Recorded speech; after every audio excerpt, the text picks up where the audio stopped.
usai melakukan migrasi polisnya, PT Asuransi Jiwasraya harus mendapat tekanan dari karyawannya yang tergabung dalam serikat pekerja. Mereka terang-terangan menolak pemutusan hubungan kerja atau PHK. Padahal keputusan PHK ini dilakukan karena ada rencana Jiwasraya bakal ditutup. Sekretaris Jenderal 1 Serikat Pekerja Jiwasraya Nugroho Eko Wibowo mengatakan, jumlah karyawan yang ada di Jiwasraya tersisa hanya 189 orang dan 100 karyawan bersedia migrasi menjadi karyawan IFG Live. Namun kini kesempatan migrasi sudah tertutup. Simak video selanjutnya. Bisa. Lanjut. Oke, saya selesai ya. Selamat sore semuanya untuk rekan-rekan wartawan, rekan-rekan media ya. Kami mengucapkan thank you banget untuk meluangkan waktunya di sore hari ini. Assalamualaikum warahmatullahi wabarakatuh. Salam sejahtera buat kita semua. Jadi tadi udah panjang lebar ya, sudah panjang lebar disampaikan oleh Bang Deo ya. Jadi permulaannya adalah di titik ini berarti Bang Deo ya. Jadi secara singkat kami dari Serikat Pekerja Jiwasraya dapat menyampaikan beberapa hal ya. Yang pertama bahwa manajemen Jiwasraya dalam hal ini akan melakukan rasionalisasi kepada seluruh pegawai Jiwasraya, yaitu dengan cara melayoff-kan atau melakukan PHK dengan beberapa tahapan di dalam tahun 2023. Yang selanjutnya langkah melayoff-kan ini juga disampaikan selanjutnya akan diteruskan dengan menutup Jiwasraya sendiri. Jadi memang di kami itu KPI dari manajemen adalah untuk mengclosingkan atau mengkosongkan Jiwasraya, teman-teman. Yang selanjutnya bahwa memasuki akhir tahun 2022 dengan doa ya bahwa Jiwasraya dapat menjalani hari ulang tahun yang ke-163 tahun.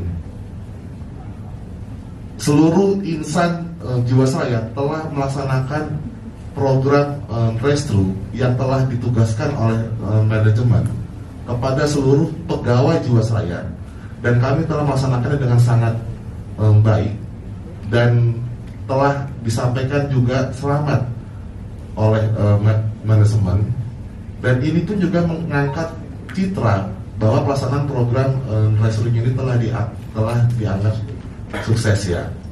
Tapi dengan maksud ada juga dengan maksud rasionalisasi yang mau dilakukan di start di tahun 2023 ini juga sangat mengancam kelangsungan nasib para pegawai Jiwasraya dan familinya ya. Kami menyatakan tidak setuju terhadap maksud dari manajemen ini karena beberapa hal yang belum selesai juga.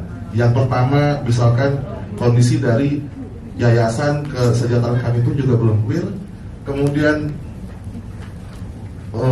manajemen juga masih mempunyai hutang untuk melakukan top up terhadap dana pensiun pemberi kerja Jiwasraya. Selanjutnya yang ketiga, bahwa di era tahun 2021 sampai dengan awal tahun 2022, sebagian pegawai Jiwasraya telah diberikan kelangsungan pekerjaan dengan mendapatkan kesempatan bekerja di perusahaan asuransi yang baru. Tapi pada kenyataannya kami yang masih loyal sampai dengan hari ini dengan melaksanakan seluruh tugas dengan sangat baik ya, kami dihadapkan dengan kenyataan akan diberhentikan. Jadi secara review hal-hal tersebut yang ingin kami sampaikan kepada teman-teman semua. Ya, ada tambahan dari Sekjen. Ya, terima kasih. Mungkin saya menambahkan apa yang disampaikan oleh Bang Dioliva dan juga Ketua Umum SP Bang David. Ya, pada prinsipnya ketika proses restrukturisasi ini dilakukan, bahwa proses restru ini tidak memikirkan bagaimana nanti karyawan akan diapakan. Sehingga ketika program restrukturisasi di mana pemegang polis sudah melakukan restrukturisasi, maka ketika proses pengalihan portofolio atau polis dari Jiwasraya kepada Agilab itu harus diikuti dengan pengalihan aset. Hanya tadi sudah disampaikan oleh Bang Dioliva bahwa prosesnya kita tidak tahu secara legalitasnya bagaimana. Nah, ketika proses aset ini dipindahkan, maka untuk karyawan itu belum dipikirkan bagaimana nanti akhirnya. Sehingga ketika tadi sudah disampaikan oleh Bang David selaku Ketua Umum bahwa sebetulnya karyawan dijanjikan untuk berpindah kepada perusahaan baru namanya AFG Lab, di mana prosesnya adalah mengundurkan diri secara sukarela, bukan istilahnya diberhentikan oleh perusahaan, sehingga secara hak itu tidak sepenuhnya sebagaimana orang diberhentikan oleh perusahaan.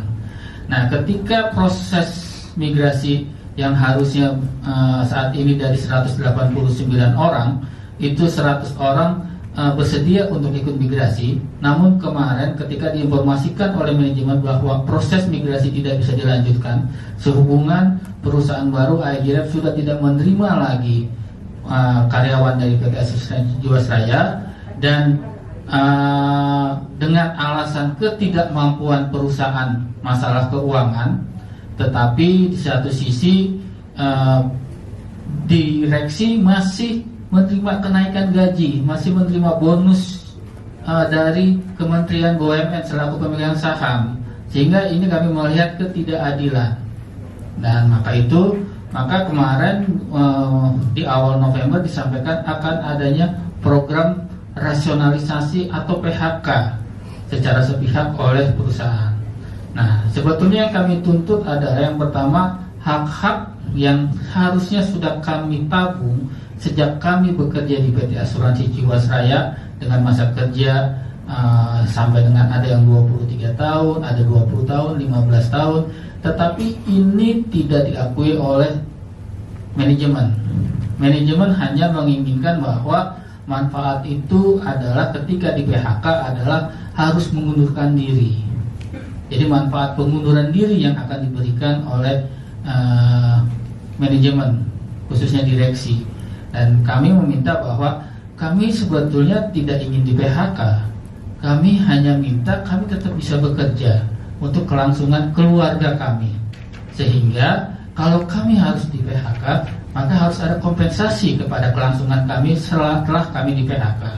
Di mana kalau kami melihat keuangan perusahaan masih bisa memenuhi, tetapi ketika tadi semua aset itu harus dialihkan kepada Agilab sebagaimana rencana dari Kementerian BUMN selaku pemegang saham dan juga direksi, maka ini menimbulkan ketidakadilan.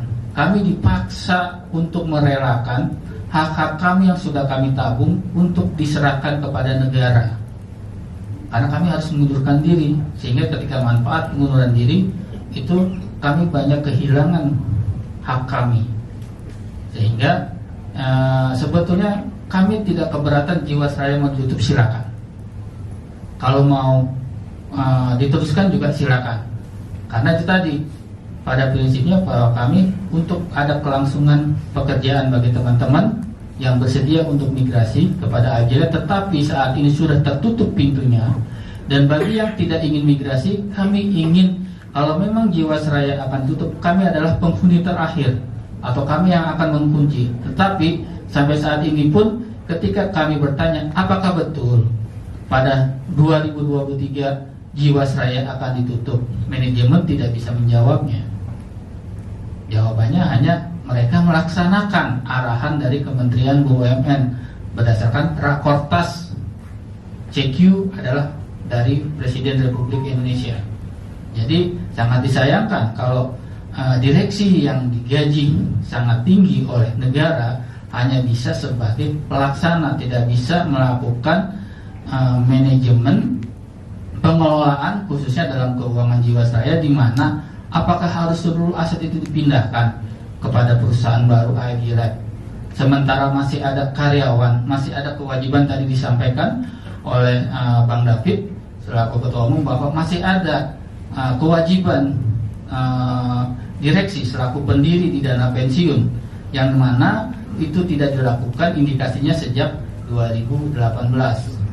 Jumlahnya cukup signifikan, yaitu hampir 300 sampai 400 miliar.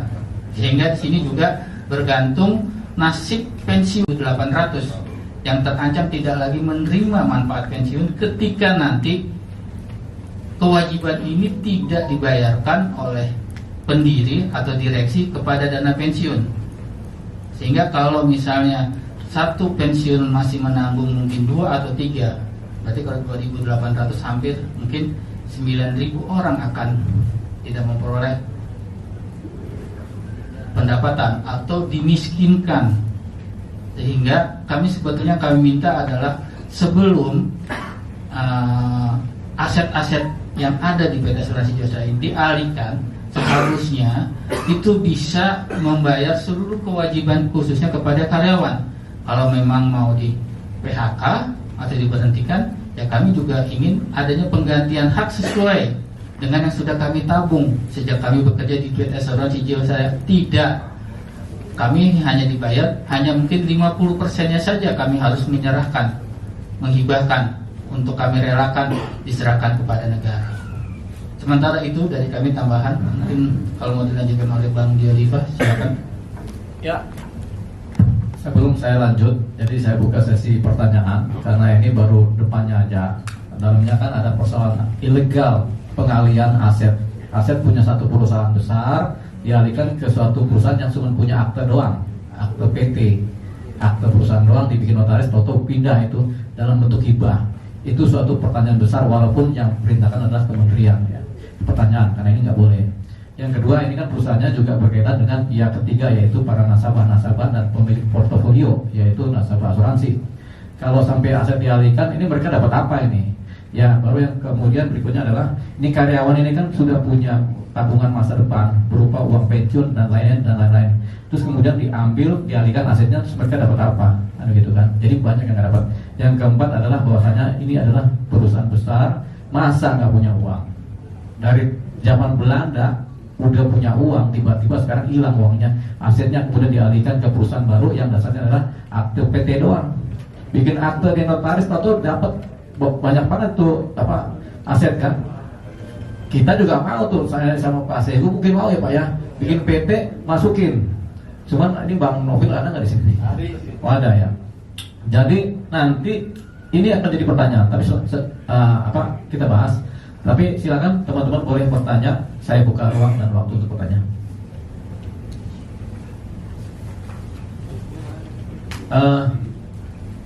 Dari sebelah kiri, sayap kiri. Bang Dioliva, menurut kami kalau misalnya Jiwasraya di istilahnya ditutup, sayang sekali karena ini kan legend gitu ya istilahnya. Legend. Iya legend. Kira sangat disayangkan kalau Jiwasraya